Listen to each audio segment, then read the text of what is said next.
Mr. President, friends, thank you for that wonderful welcome. Margaret Thatcher, what did she do for us with education? Awful. Yeah, she's kind of like a grumpy old biddy sort of thing. That's what I feel about Margaret Thatcher. There you go, you got a good quote from me, grumpy old biddy. I always thought she was a bit like Benelin. You don't like it, but you think you ought to take it because it might be good for you. Mr. President, our most important task in this Parliament is to raise the quality of education. We want education to be part of the answer to Britain's problems, not part of the cause. It's the plight of individual boys and girls which worries me most. Too often, our children don't get the education they need, the education they deserve. And in the inner cities, where youngsters must have a decent education if they are to have a better future, that opportunity is all too often snatched from them by hard-left education authorities and extremist teachers.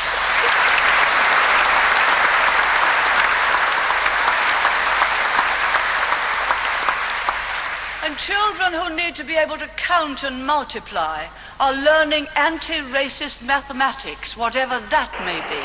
I'm John.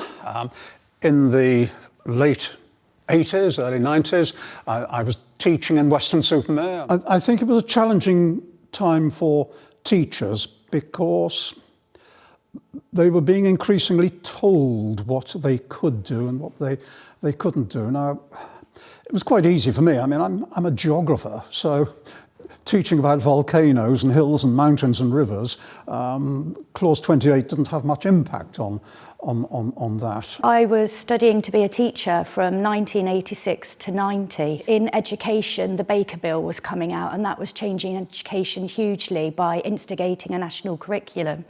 And then, of course, Section 28 came in, and I remember going on a big march with fellow students in London for that. And really, I don't think the issues started until a little bit later on, when the impact on the curriculum and in the classroom really was seen, and where you had to be really careful about what resources you used.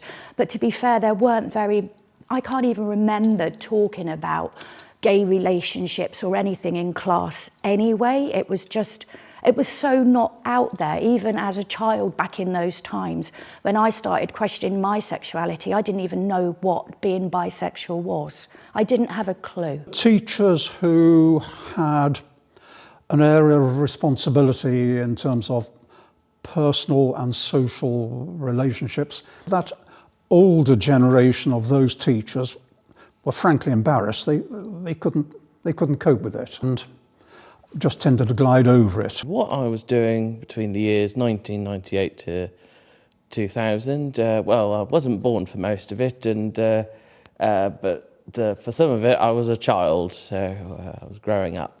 I didn't know what gay was until about senior school, so that was quite a shock. But I do remember one thing at that time. I remember there was something in the playground, and there was somebody who I liked, and being a child, I just said I love you, and then this other child went, oh, that's horrible. Children who need to be able to express themselves in clear English are being taught political slogans. Children who need to be taught to respect traditional moral values are being taught that they have an inalienable right to be gay.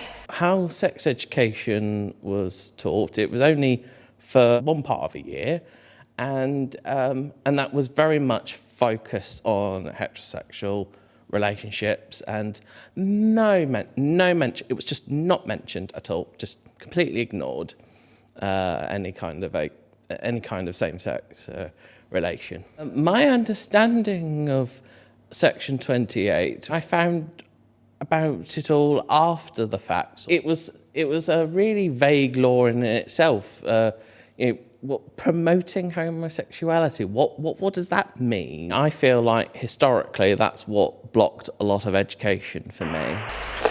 And children who need encouragement, and children do so much need encouragement, as so many children, They are being taught that our society offers them no future. All of those children are being cheated of a sound start in life. Yes, cheated.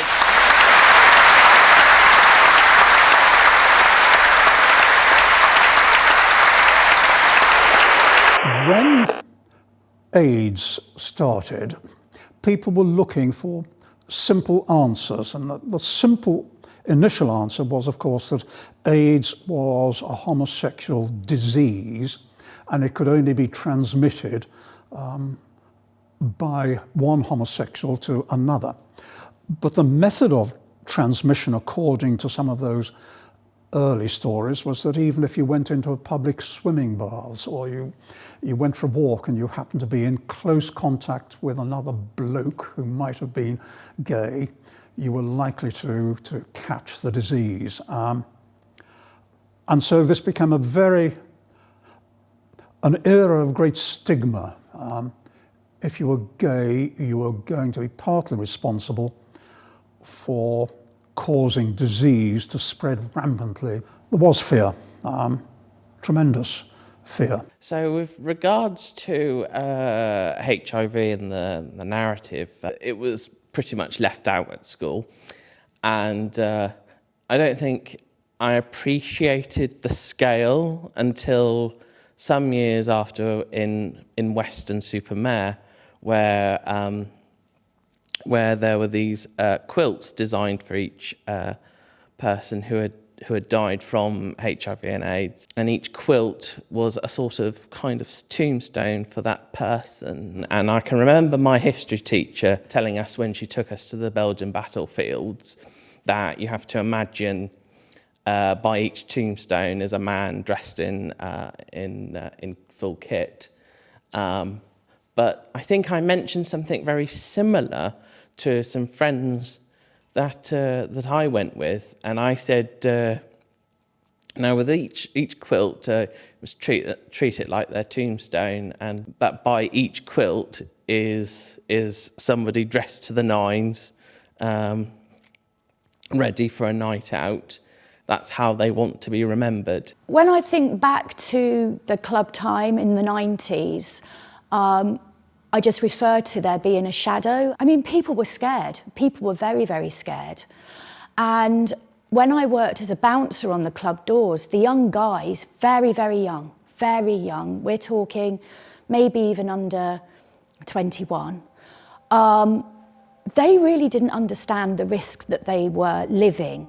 There was a huge level of promiscuity back then, and there was no education really of what was happening. And so many of those young boys, I wonder if they're alive now. I certainly had a really good friend of mine called Russell, who was a gorgeous young guy. And I remember him telling me that he had tested positive, and him crying and not knowing where his future would be. And I often think back to him. That will make...